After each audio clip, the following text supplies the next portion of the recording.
नमस्कार, राधे कृष्णा दोस्तों, स्वागत है आपका मेरे यूट्यूब चैनल प्रभु भक्ति में। और रोज़ की तरह आज हम फिर से हाजिर हैं एक बहुत ही अच्छी कथा के साथ, बहुत ही सुंदर कथा के साथ। तो कथा का शीर्षक है सत्संग की महिमा। तो देर नहीं करते, शुरू करते हैं।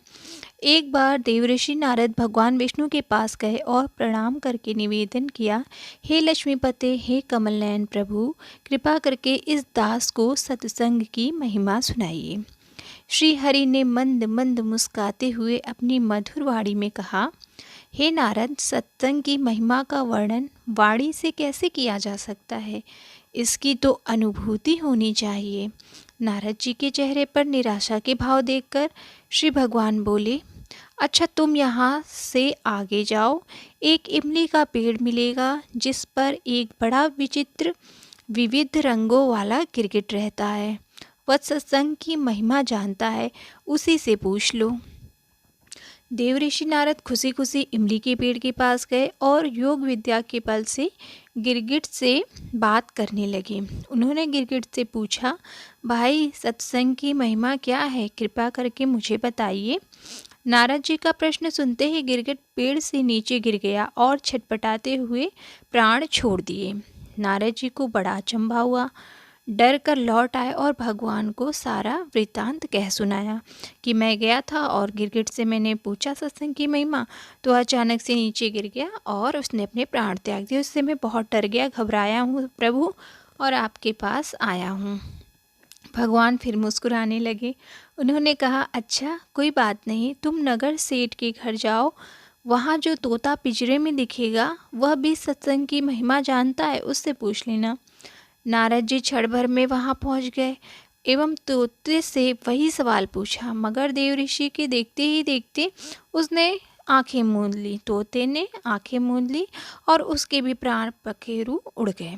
अब नारद जी बड़े घबरा गए कि एक मर गया गिरगिट और दूसरा ये तोता भी प्राण त्याग दिया, क्या बात है। तुरंत भगवान के पास लौट आए और कहने लगे, आपकी यह क्या लीला है प्रभु? मैं इसे समझ नहीं पा रहा हूँ। क्या सत्संग का नाम सुनकर लोग प्राण त्यागते हैं? क्या प्राण त्यागना ही सत्संग की महिमा है? क्योंकि मैंने गिरगिट से पूछा और तोते से भी पूछा तो दोनों ने ही अपने प्राण त्याग दिए। श्री भगवान हंसकर बोले, इसका मर्म भी तुमको समझ में आ जाएगा। इस बार नगर के राजा के महल में जाओ, उसके नवजात पुत्र से अपना प्रश्न पूछो। नारद जी तो थर थर काँपने लगे, बोले, हे प्रभु, अब तक तो मैं बच गया था, अब मुझे महल में आप भेज रहे हो। लगता है कि मुझे मरना ही पड़ेगा। अगर वह नवजात राजपुत्र मर गया तो राजा जी मुझे जिंदा नहीं छोड़ेंगे। भगवान ने नारद जी को अभयदान दिया तो नारद जी हिम्मत करके चले गए। राजमहल में बड़ा सत्कार हुआ। राजा को पहली संतान हुई थी, अतः पुत्र के जन्म पर उत्सव मनाया जा रहा था। नारद जी ने डरते डरते राजा के पुत्र से पूछा, वो जो नवजात शिशु था तो उससे पूछा। राजकुमार को नारद जी के पास लाया गया कि ऋषिवर आए हैं और बच्चे का, नवजात शिशु का भगवान को दर्शन करा देते हैं।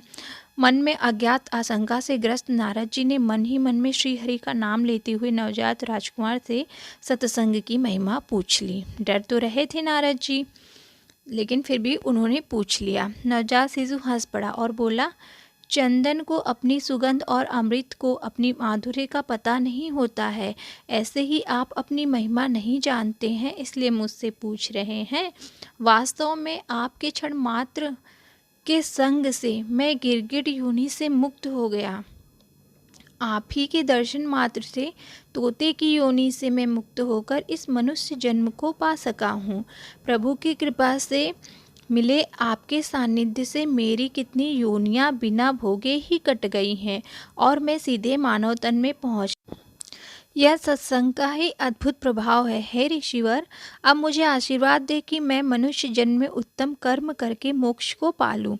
नारद जी ने आशीर्वाद दिया और लौटकर भगवान को सभी कुछ बता दिया। श्री हरि बोले, सचमुच सत्संग की महिमा बहुत बड़ी है। संत का ही सही गौरव या तो संत जानते हैं या उनके सच्चे प्रेमी भक्त ही जानते हैं। संतों का सानिध्य तो महाकल्याणकारी होता है।